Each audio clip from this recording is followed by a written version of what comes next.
Good afternoon. আজকের ব্লগটা একদম আফটারনুন থেকে স্টার্ট করছি। তো আগের দিনের ব্লগটা এখানেই শেষ করেছিলাম। আগের দিন তোমাদেরকে দেখিয়েছিলাম ঘাটকুলের পাতা বাটা রান্না করেছি। তো এটা হচ্ছে ঘাটকুলের পাতা বাটা।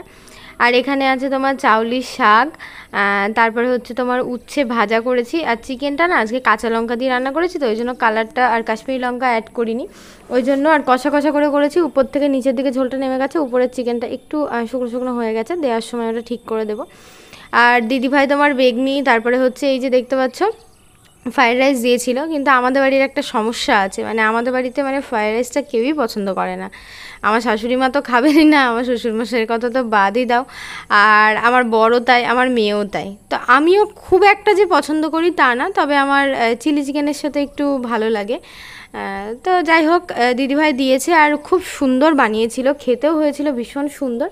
তো আমি ভাবলাম যে যেহেতু কেউ খাবে না, ফালতু ফালতু দুপুরে আমি অল্প করে ভাত নিয়েছিলাম, যেহেতু ঘাটকুলের পাতা আছে, তো ওটা দিয়ে তো ভাত খেতে একদম ফাটাফাটি লাগে।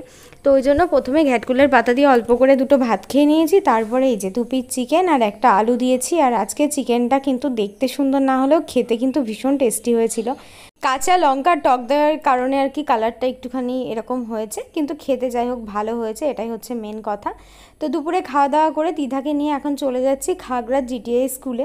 তো ওখানে ওদের প্র্যাকটিস আছে, আর 28 তারিখে মানে এই মাসের 28 তারিখে ওদের ইন্টারন্যাশনাল খেলা আছে কলকাতাতে, যেটাতে দিদা আর কি পার্টিসিপেট করছে। জানি না কতদূর কী করবে। তো এটা যেহেতু ওর ফার্স্ট চ্যাম্পিয়নশিপ, মানে প্রথম আর কি ও কোনো খেলা খেলবে, তো মানে সেই জন্য আর কি ও ভীষণ মানে আগ্রহ, তার সাথে আমারও আছে। তো জানি না কি হবে, দেখা যাক। এখন প্র্যাকটিসের জন্য যাচ্ছি আমরা জিটিআই স্কুলে। ঠিকঠাক টাইম মতো পৌঁছেও গেছিলাম, আর দিদাকে দিয়ে দিয়েছিলাম স্কুলের মধ্যে। আর এখানে আমি একটু বাইরের দিকে, এই সাইডে গঙ্গা ছিল, গঙ্গার দিকে একটু ঘুরতে গেছিলাম। ঘুরতে গিয়ে দেখলাম কি গঙ্গাতে প্রচণ্ড পরিমাণে রোদ, ওদিকে আর বসতে পারলাম না। তারপরে দিদার ক্যারাটে শেষ হওয়ার পরে এই যে সোনাপট্টি দেখতে পাচ্ছ, সোনাপট্টি দিয়ে তোমার একদম বিষ্ণুপুর কালীবাড়ির সামনে এসে নামলাম। আর তিধার মানে ক্লান্ত হয়ে গেছে, কারণ ক্যারাটেতে তো অনেকটা পরিশ্রম করতে হয়, অনেকটা ক্যালারিও খরচ হয়। তো তিধা আর আমি দুজনই এসেছিলাম, মা বাড়িতে ছিল, তারপরে বাড়ি গেলাম, রাতের খাবার দাবার বানালাম। আর এখন খাওয়া দাওয়া হয়ে গেছে, মা এদিকে একটু মুছছে, আর এই যে টুকটাক দেখতে পাচ্ছ বাসনগুলো আছে, তো আমি একটু কিচেনটা পরিষ্কার করে নিয়ে ঘুমিয়ে পড়বো। তো যাই হোক, পরের দিন ঘুম থেকে উঠে সকালে সমস্ত কাজ কর্ম সমস্ত কিছু হয়ে গেছে। আর এখন মোটামুটি ঘড়িতে বেজে গেছে প্রায় 11টা বেজে গেছে। তো এখন এই যে দেখতে পাচ্ছ আমাদের সকালের খাওয়া হয়েছে। সকালে আজকে পেঁয়াজি ভেজেছিলাম, সেই সব ভিডিও আর কিছুই করা হয়নি।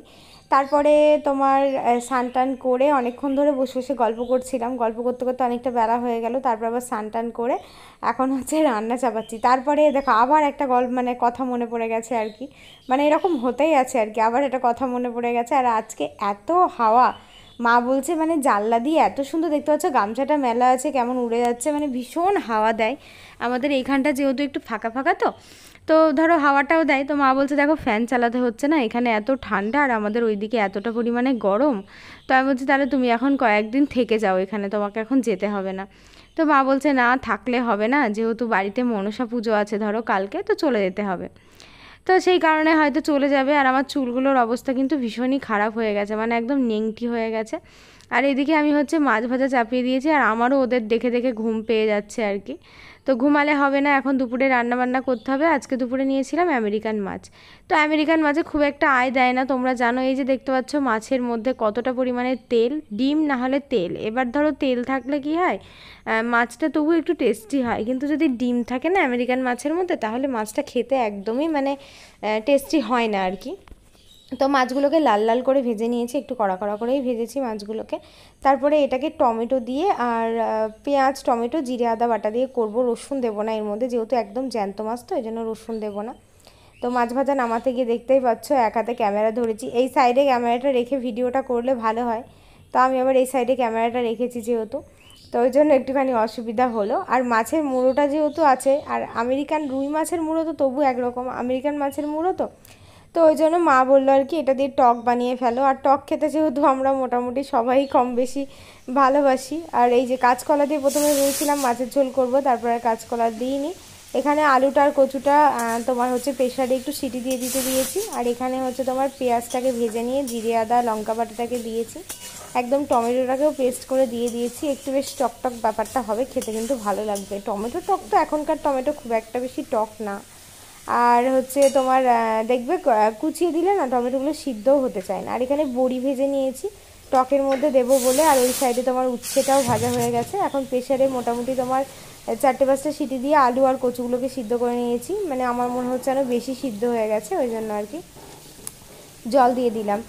আর হচ্ছে মানে প্রেশারের মুখটা খুলে দিলাম। আর তিধা এদিকে নিজের মন মতো আসছে, গরুগুলো দেখে একটু ভয় ভয় পাচ্ছিল, নিজের মনে মনে কী সব বকছে আর আসছে, একবারও জানলার দিকে তাকায়নি। ঠাম্মারা চলে গেছে কোথায়? বাড়ি। সত্যি? দেখ গা ঘর খুঁজে, বললো ভাত টাত খেলো, দিয়ে বলছে তিধা এখনো আসছে না, আমাদের যেতে দেরি হয়ে যাবে, দিয়ে চলে গেল। ওর ঠাম্মারা সব চলে গেল, তাই বলছে।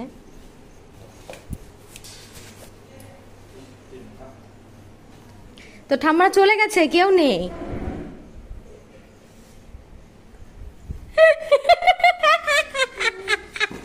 চলে গেছে না? ও ভেবেছে সত্যি সত্যি চলে গেছে। দেখি মুখটা দেখি। দুপুরের খাওয়া দাওয়া করে দেখতেই পাচ্ছ এখন 4:30 বাজে। আমি, তিধা, মা, তারপরে আমার ননদ, যে ননদটা এসেছিলো, সবাই মিলে একসাথে বেরিয়ে পড়েছি। মাকে অনেক রিকোয়েস্ট করলাম থাকার জন্য, কিন্তু মা বলছিল থাকতাম, কিন্তু যেহেতু মনসা পুজোটা আছে, আর বুঝতেই পারছো সংক্রান্তিতে আমাদের মনসা পুজো আছে, বাড়িতে তো মনসা পুজোটা বন্ধ হয়ে যাবে, তো সেই জন্য আর কি চলে যাচ্ছে। তো আমি বললাম চলো ঠিক আছে। আমিও এদিকে রেডি হয়ে নিয়েছি। আজকে হচ্ছে তোমার সোমবার ছিল, তো সোমবারের দিনেও জিটিআই প্র্যাকটিস থাকে। যেও 20 টাকা দিয়ে দিও তাহলে। হ্যাঁ যাও, পৌঁছে ফোন করো।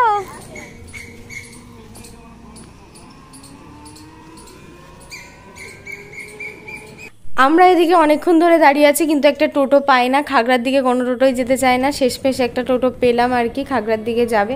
তিধার মনটা একটু খারাপ, তিধার ইচ্ছা ছিল আজকে ঠাম্মির সাথে যাওয়ার, কিন্তু মানে এদিকেও ছেড়ে যেতে পারছে না, আবার ওদিকেও মানে প্র্যাকটিস আছে, তো দুদিকে ও টান পড়ার মধ্যে পড়ে গেছে। আমি তিধাকে জিটিআই স্কুলে নামিয়ে দিয়ে চলে গেছিলাম একটা কাঁসা পিতলের দোকানে। তোমরা তো জানো যে খাগড়া কাঁসা পিতলের জন্য বিখ্যাত, এখানে খুব ভালো ভালো আর কি মানে 1 নম্বর কাঁসা পিতলও পাওয়া যায়।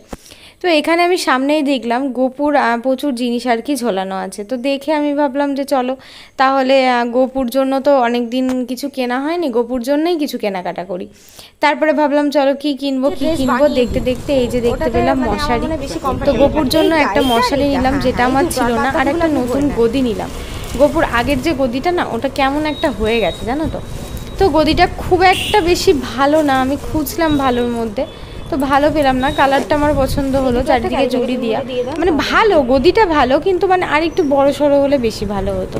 তো এই দুটোই নিয়ে নিলাম। আর এখানে দেখাচ্ছিল তোমার ছোট ছোট মানে গোপালকে খাওয়ানোর জন্য কাঁসার গ্লাস, তো আমাকে বলছিল গোপালের জন্য একটা নিলেও নিতে পারো। এগুলো কি ওজনে বিক্রি? আর আমি নিলাম না, হচ্ছে তার একটা কারণ আছে, কারণ গ্লাসগুলোর এখন অনেকটাই দাম বলছিল, মানে এইটুকু ছোট ছোট গ্লাসের দামই কিন্তু 250 টাকা করে। গ্লাসগুলো ভারী ছিল, এক একটা 80 গ্রাম 90 গ্রাম করে ওজন, কিন্তু এগুলো ওজনে বিক্রি হয় না, এগুলো পিস হিসাবে বিক্রি হয়। তো এই যে দেখতে পাচ্ছ এখানে লেখা আছে 90 গ্রাম, তারপরে হচ্ছে কোনোটা 93 গ্রাম, এরকম করে আর কি ওজন। তো দেখলাম নেক্সট টাইম যদি ইচ্ছা হয় তখন নেব, এখন আপাতত নেব না, কারণ এখন কাঁসার গ্লাস নিয়ে কী করবো বলো, পিতলের গ্লাস তো আছেই, তো ওই জন্য আর নিলাম না। লোকটা আমাকে বলছিল যে আপনি নেবেন কি নেবেন না একটু দেখতে পারেন, খুব একটা খারাপ লাগবে না। এইটার দাম 200 টাকা বলছিল, এইটার দাম হচ্ছে, এটা একটু মানে বাইরেকার কাঁসা, আর যেটা খাগড়ার কাঁসা সেটার দাম 240 250 এরকম করে দাম বলছে। 250 টাকা 300 টাকায় কিন্তু একটা বড় সাইজেরই গ্লাস হয়ে যায়, হয়তো সেটা অরিজিনাল কাঁসা হবে না, এটা হয়তো অরিজিনাল কাঁসা। তাছাড়াও এই দোকানে ঠাকুরের বিভিন্ন রকমের মূর্তি, তারপরে এই যে শিব ঠাকুর দেখতে পাচ্ছ পুরো একদম সাপ টাপ সমেত, প্রচুর গ্লাস থালা। আর লোকটার ব্যবহার সত্যি কথা বলতে খুবই ভালো, এত সুন্দর ওনার কথাবার্তা না, মানে দোকানে কিছু মানুষের দেখবে দোকানে কথাবার্তা এত ভালো হয়, দেখলেই মনে হয় আবার দোকানে আসি। আর এখানে হচ্ছে তোমার আজকে রথযাত্রা, মানে আমি ভেবেছিলাম কালকে রথযাত্রা, এবার মনে হয় উল্টো রথটা দুদিনে হচ্ছে, একটা হচ্ছে তোমার মঙ্গলবারে আর একটা হচ্ছে তোমার মনে হয় সম্ভবত সোমবারে। তো আজকে যেহেতু তোমার সোমবার, এই যে দেখতে পাচ্ছ রথ বেরিয়েছে, কিন্তু তিধা দেখতে পেলো না, তিধা এখন জিটিআই স্কুলের ভিতরে আছে, তো ওর জন্য আমার একটু খারাপ লাগছে। ও যদি রথটা দেখতে পেত, আর তার সাথে রথে কিন্তু প্রসাদও পেয়ে গেলাম। আর দেখো কি ভাগ্য, মেয়েটার এত দেখার ইচ্ছা ছিল, আর আমরা ফেরার পথে দেখি কালীবাড়ির সামনেই একদম রথ যাচ্ছে। তো রথের দড়ি কিন্তু টানতে হয় জানো তো। তো আমরা দুজন মিলে রথের দড়ি টেনে দিলাম, আর ভাগ্যচক্রে মা মেয়ে দুজনেই কিন্তু মানে জগন্নাথ দেবের প্রসাদও পেয়ে গেলাম। গজা, জগন্নাথ দেবের মেন প্রসাদ হচ্ছে জিভে গজা। তারপরে বাড়িতে এসেই দিদাকে দেখালাম যে গপুর জন্য কিনেছি, কারণ ও তো তখন স্কুলের ভিতরে ছিল, ও তো দেখেনি। আর ও দেখে ভীষণ খুশি হয়ে যায়, গপুর জন্য কোনো কিছু শপিং করা হলে দিদা কিন্তু ভীষণ খুশি হয়ে যায়। তো এটা আর কি, গপুকে এখন সন্ধ্যা দেবো, খেতে দেবো, কাপড় ছাড়লাম, তারপরে তোমার রাত্রিবেলায় শুয়ে দেবো। আর তোমাদেরকেও আজকের মতো বাই বাই।